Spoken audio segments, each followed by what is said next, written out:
జమ్ము ఏది అయినా ట్రై చెయ్యి ఆచి చికెన్ మసాలా. ఆచి చికెన్ మసాలా. ఆ ముఖ్యమంత్రి గారికి దయ లేదా మా మీద? మేమేమన్నా ద్రోహం చేసినావా? ఆయనకేమన్నా చేసినావా? తాను పెట్టక ఉన్న తగవు పుట్టదు కానీ ఒర్లు పెట్టక చూసి ఓర్వలేడు అన్నట్లు తాను పెట్టలేదు, ఇంకొకరు పెట్టలేదు. మా కష్టాలు మేము చేసుకొని తీసుకున్నాము. మా మీద ఎందుకు పగ, ఎందుకు కచ్చ? నెల రోజు నుంచి పోరాడుతున్నాము మేము. మరి మా పిల్లలు నా మనవలలాగా అంటావు, సన్న బియ్యం పంపిన అంటావు. సరిగ్గానే సన్న బియ్యం మంచిగా ఉండవు, నూకలు సన్నగా ఉంటాయి కదా, నూకలు ఉన్నందుకు సన్న బియ్యమే అనుకున్నాం మేము. కానీ అవి కూడా అడగలేదు మేము. నా మనవలలాకనే అన్నావు కదా, మరి మనవలలాకనే ఈ సన్న పిల్లలు ఏ స్కూల్కి పోతారు, ఎక్కడ పోతారు? అన్నీ దగ్గరుండాయనే ఇక్కడ వచ్చినాము. మరి ఇక్కడ నుంచి పొమ్మంటే ఎక్కడ పోదుము చెప్పండి? మరి దీనికన్నా పెద్ద ఇల్లు కట్టించి ఆడికి ఓండి అంటే పోతాము. నేను ఇదివరకే చెప్పిన, మా ఇంట్లో ఫోటోలు తీసుకోండి, మా ఇంట్లో ఎట్లా ఉంటే ఆ రకంగానే మేము అందరం ఎట్లా ఉన్నామో ఇక్కడ ఆ రకంగానే చేస్తే పొమ్మంటే పోతామని చెప్పిన. మళ్ళీ ఇంకా మీకేమన్నా చెప్తే కావాలంటే చెప్పండి. పోచమ్మకు మైసమ్మకు వీళ్ళకేమో కోళ్ళు కోస్తే యాటలు కోస్తే సరిపోతుంది, ఊరడమ్మకు దున్నపోతులు కోస్తే సరిపోతుంది. మరి మీకేం కావాలో చెప్పండి, మీ ఇష్టం ఎట్లా ఉంటే మేము అట్లా చేస్తామనే చెప్తున్నాము.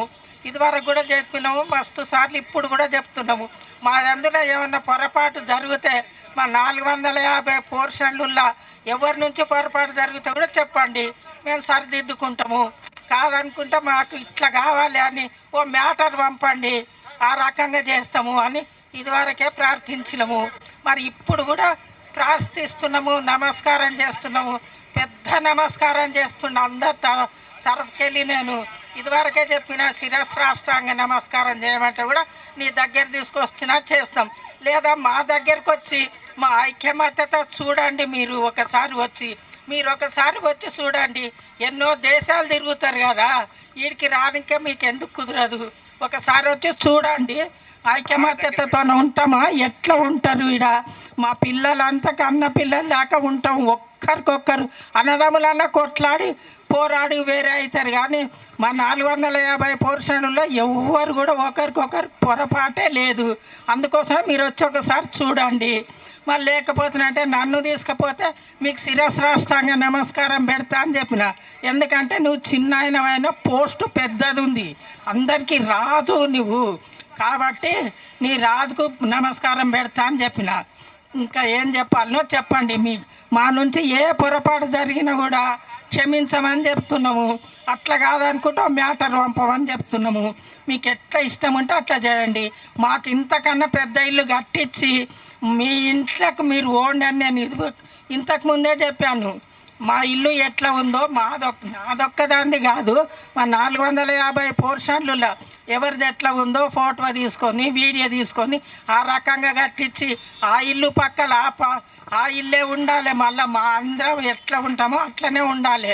అట్లా చేసి పొమ్మంటే పోతామని చెప్తున్నాము. ఇదివరకు కూడా చెప్పినా, ఇప్పుడు కూడా చెప్తున్నా. ఎంతమంది చెప్పమంటే అంతమంది చెప్తారు. మా పిల్లలు 450 పోర్షన్లలో అందరినీ చెప్పమన్నా చెప్తారు, అందరూ ప్రార్థించమన్నా ప్రార్థిస్తారు. మా ఇండ్ల దగ్గర మాత్రం రావద్దని కోరుకుంటున్నాము. ఇక్కడికి వచ్చేసిన అందరికీ థ్యాంక్స్ చెప్పుకుంటున్నాను. ఫస్ట్ 2.5 years నుంచి కాంగ్రెస్ గవర్నమెంట్ బుల్డోజర్లను తీసుకొచ్చి కూలగొట్టడం లేదు, మేము విడిగా ఉంటాము, మేము ఇలా ఉంటాము అలా ఉంటాము అంటే మాత్రం ప్రాబ్లంకి సొల్యూషన్ ఎట్టి పరిస్థితులలో కూడా దొరకదు. అభివృద్ధి అంటే ఇల్లులు కూలగొట్టకుండా మీరు మూసి ప్యూరిఫై చేయండి, మేము అపోజ్ చెయ్యము. మీరు బ్యూటిఫికేషన్ చేయండి, అపోజ్ చెయ్యము. అందరికీ కావాల్సిన ఫెసిలిటీస్ ప్రొవైడ్ చేయండి, మేము అపోజ్ చెయ్యము ఎట్టి పరిస్థితులలో కూడా.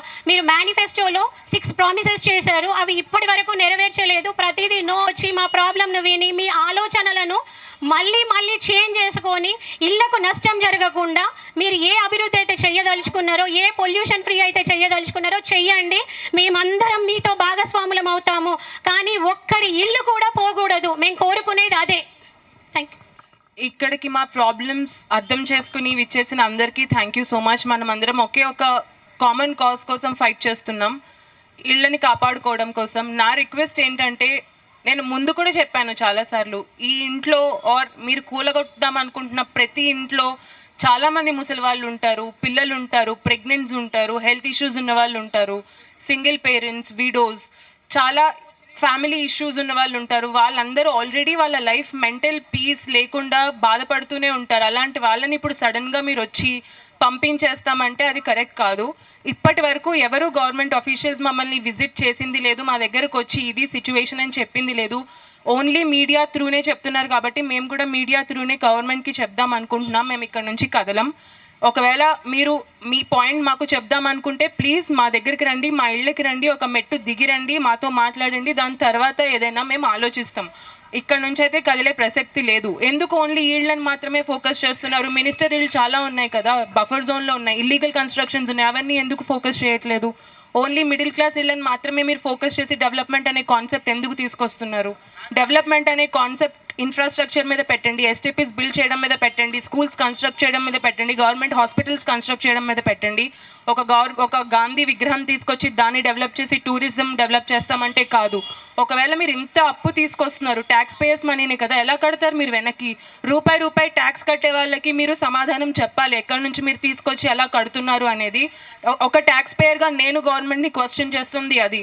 నా రూపాయి ఎక్కడ ఎలా స్పెండ్ చేస్తున్నారు అనేది నాకు ఆన్సర్ కావాలి. విగ్రహాల మీద మాకు స్పెండింగ్ వద్దు, పేదవాళ్ళ మీద మీరు స్పెండ్ చేయండి, మేనిఫెస్టోలో ఉన్న వాటి మీద స్పెండ్ చేయండి, will be happy to pay the taxes. ఇలాంటి వాటి మీద మేము ఒప్పుకోం. ఆల్సో ఆర్ఓఏ ఏముంది అని ఆలోచించారా? ఆలోచించలేదు. ఇష్టం వచ్చినట్టు మీ స్వలాభం కోసం మీరు వచ్చి విగ్రహం కడతామంటే మేము ఒప్పుకునేది లేదు, ఇక్కడ నుంచి కదిలేది లేదు. ఏమైనా ధైర్యం ఉంటే గవర్నమెంట్ ఆఫీషియల్స్కి మా దగ్గరకు వచ్చి మాట్లాడి ఇక్కడ సాల్వ్ చేసుకుందాం. మీరు మీడియాలో ప్రకటనలు ఇచ్చి మీరు డెసిషన్స్ తీసుకుంటామంటే ఇక్కడ మేము ఒప్పుకోం. ఎందుకంటే మేము ఇది కబ్జా లేకుండా సొంతంగా కష్టపడి లంచాలు దోపిడీ లేకుండా మొత్తం వైట్ మనీతో కొనుక్కున్న ఇళ్ళవి. ఎవరైతే బ్లాక్ మనీతో కొనుక్కున్నారో, ఎవరైతే ఇల్లీగల్గా కొనుక్కున్నారో, దోచుకుని సంపాదించి కొనుక్కున్నారో అలాంటి వాళ్ళని ప్లీజ్ మీరు ఏదైనా యాక్షన్ తీసుకోండి, మిడిల్ క్లాస్ వాళ్ళ మీద పడద్దు. Thank you. इधर जो भी आया है सबके हमारी तरफ से आप लोगों को धन्यवाद है जो हमारा इसके लिए प्रोटेस्ट में आपका सपोर्ट देने के लिए.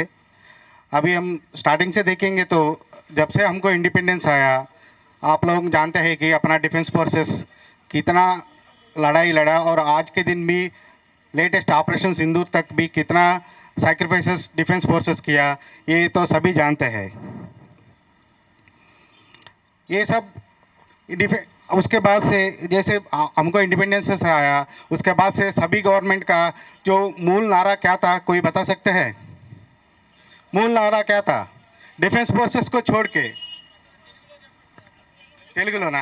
ఓకే. డిఫెన్స్ ఫోర్సెస్ కాకుండా మామూలుగా గవర్నమెంట్ ఒక నారా తీసుకొచ్చింది, సెంట్రల్ గవర్నమెంట్.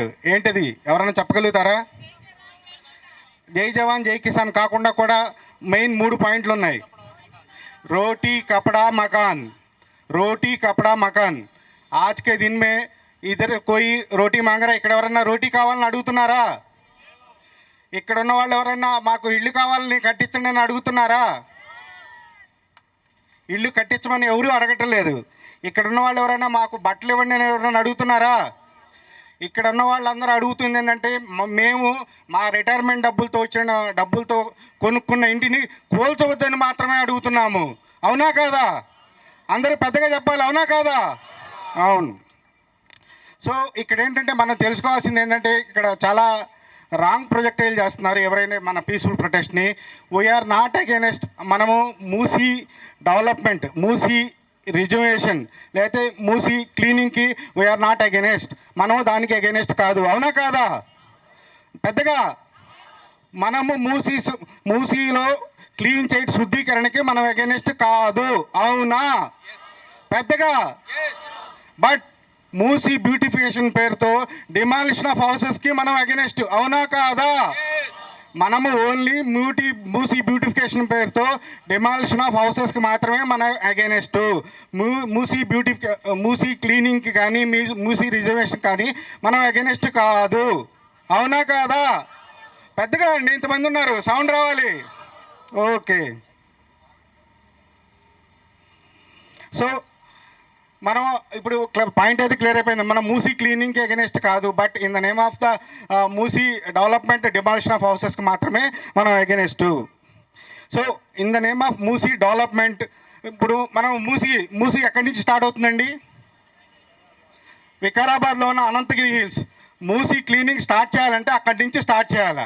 అక్కడి నుంచి ఏవైతే మూసిలో పొల్యూటెంట్స్ కలుస్తున్నాయో అవి, తర్వాత హైదరాబాద్లో ఉన్న మూసి ఏవైతే ఇండస్ట్రియల్ వేస్ట్ సివేఎస్ ఉన్నాయో అవన్నీ ఆపేస్తే మూసి దానంతట అదే శుద్ధీకరణ అవుతుంది. ఇవన్నీ చేయకుండా it is the first step Musi సుందరీకరణకి. అది చేయకుండా ఫస్ట్ డిమాలిషన్ ఆఫ్ హౌసెస్ చేస్తే మూసి సుందరీకరణ, మూసి క్లీనింగ్ అవుతుందా అవదా? అవ్వదు. కాబట్టి మూసి క్లీనింగ్ అనేది మొదటి స్టెప్ ఏంటంటే మీరు స్టార్టింగ్ పాయింట్ నుంచి క్లీన్ చేసుకుంటారా వచ్చి ఎండింగ్ పాయింట్ వరకు వెళ్ళండి. అంతేగాని మూసి ఒడ్డున ఎంతో దూరంగా ఉన్న అన్ని రకాల అనుమతులతో ఉన్న ఇళ్లను కూలిస్తే మూసి క్లీనింగ్ అవ్వదు. అవునా కాదా? So lastly I want to give one appeal to the government. मैं लास्ट में एक अपील रखना चाहता हूँ सभी जो गवर्नमेंट अथॉरिटीज़ के, इवन स्टेट हो सेंट्रल हो कोई भी हो, we are not against the Musi cleaning. हम ये मूसी स्टार्टिंग से अगर कोई भी करेगा एंडिंग तक का cleaning, these governments will be remember for the centuries. అవునా కాదా? అగర్ కరెక్ట్గా నేక్ దిల్ సే అంటే స్వచ్ఛమైన హృదయంతో కనుక మూసి క్లీనింగ్ చేస్తే ఎవరు చేసినా వాళ్ళని కొన్ని తరాల వరకు అందరూ గుర్తుపెట్టుకుంటారు. కాబట్టి మా రిక్వెస్ట్ ఏంటంటే మీరు మూసిని శుద్ధి చేయండి. ఇన్ ద నేమ్ ఆఫ్ మూసి సుందరీకరణ పేరుతో అన్ని అనుమతులతో ఉన్న ఇళ్లను మాత్రము కోల్చవద్దు. ఇదే మా లాస్ట్ అపీల్. Thank you. అందరికీ నమస్కారం అండి. I'm colonel RVS Prasad, retired. 30 సంవత్సరాలు ఆర్మీలో పనిచేసి ఫ్యాగ్ అండ్ ఆఫ్ సర్వీస్లో వచ్చిన పెన్షన్ డబ్బులతో మన ప్రావిడెంట్ ఫండ్ అని ఒకటి ఉంటుంది, ఆఫీసర్స్ ప్రావిడెంట్ ఫండ్ అని. ఆ ఫండ్లో నుంచి డబ్బులు తీసి చిట్ట చివరికి ఎక్కడ పనిచేస్తున్నానో అక్కడికి దగ్గరగా ఉన్న స్థిరమైన భూమి అని ఇక్కడ ఇందులో మధు పార్కులో 2014లో రిజిస్ట్రేషన్ చేయించుకోవడం జరిగింది. 13 నుంచి మొదలయ్యి కార్యక్రమం రిజిస్ట్రేషన్ అయ్యేటప్పటికి 2014 అయింది. బేసిక్గా అన్ని పర్మిషన్స్ ఉండి, వసతులు ఉండి, పని చేసుకున్న దానికి దగ్గరలో మనం ఇక్కడ స్థిరపడాలి అని తీసుకున్న స్థలం ఇది. దీనికి ఆ రోజున తీసుకునే రోజున ఎన్కంబరెన్స్ సర్టిఫికెట్ అని వేరేవి మనం క్లియరెన్సెస్ తీసుకొని ఇక్కడ తీసుకోవటం అనేది జరిగింది. అట్లాంటి దాంట్లో ఇవాళ దాకా లేనిది ఇవాళ సడన్గా మీరు బఫర్ జోన్లో ఉన్నారు అని చెప్పి ఇవాళ రోజున ఏది 2013 నుంచి నేను ఇక్కడ ఉంటున్నా, 14లో రిజిస్ట్రేషన్ అయింది అని చెప్పాను. ఇన్ని సంవత్సరాల తర్వాత 13-14 సంవత్సరాల తర్వాత ఇక్కడికి వచ్చి మీరు ఈ మాట అంటాం భావ్యం కాదు. రెండవది, తల లేదు తోక లేదు. మూసి ఇక్కడ పుట్టలేదు. మూసి ప్రక్షాళన అంటే ఎక్కడి నుంచి మొదలవ్వాలి? మొదలైన చోటు నుంచి మొదలవ్వాలి. అక్కడ లేదు, చివరికి వెళ్ళి కృష్ణానదిలో కలుస్తోంది. అక్కడ దాకా ఈ ప్రక్షాళన అనే కార్యక్రమం జరగాలి. ఏది జరగటల్లా. జరుగుతున్నది ఏమిటి? ఇక్కడ కేవలం మధు పార్క్ దగ్గర ఓం ప్రథమంగా ఇక్కడ చేయవలసిన పని ఏముంది? మీ మనసుల్లో నిజంగా దీన్ని గురించి ప్రక్షాళన అనే కార్యక్రమమే ఉంటే ఈ సో కాల్డ్ 6,000 కోట్లు పెట్టి మీరు ప్రక్షాళన కార్యక్రమాన్ని ఇక్కడ చేస్తూ ఉంటే, అసెంబ్లీలో మీరు మాట్లాడి దీని పునరుద్ధరీకరణ కోసమని మీరు ఇంత డబ్బులు పెట్టి ఉంటే, కొన్ని ప్రజల యొక్క ప్రశ్నలు ఉన్నాయి. ఆ ప్రశ్నలకి సమాధానాలు మీరు చెప్పండి. ఏంటి? ఇక్కడ మీరు దీన్ని సాఫ్ చేస్తున్నారు అంటే మీరు తీసుకున్న కార్యక్రమం ఏమిటి? ముందర ఉన్న ప్రభుత్వం 31 టీఆర్పీలను పెట్టింది అన్నారు. అవి ఎన్ని పనిచేస్తున్నాయి? అందులో ఆ పనిచేస్తున్న వాటిల్లో కనుక మిమ్మల్ని ఏమి రిక్వెస్ట్ చేస్తాను నేను, మనకి వారు చేస్తున్న కార్యక్రమాన్ని ముందర తెలియజేయమని చెప్పండి. దానికి మధు పార్క్ నుంచి ఏమాత్రమైన అడ్డంకి లేదు. ఎవ్వరూ దీన్ని ఆపటం లేదు. ప్రభుత్వం తను చేయదలుచుకున్న మంచి పనికి అనుమానం లేకుండా చేసుకోవచ్చు. మేము అడుగుతున్నది, మిమ్మల్ని రిక్వెస్ట్ చేస్తున్నది ఏంటి, కేవలం మధు పార్క్ ఎక్కడైతే ఉన్నదో మూసీకి దానికి మన వెనకాల మనకు కనపడుతూ ఉంటుంది ఎంత ఎత్తు తేడా ఉన్నదో. అంత తేడాలో ఈ రోజు వరకు మనకి తెలుసు ఉన్న హైదరాబాద్ నగరంలో ఇంత మటుకు రాలేదు.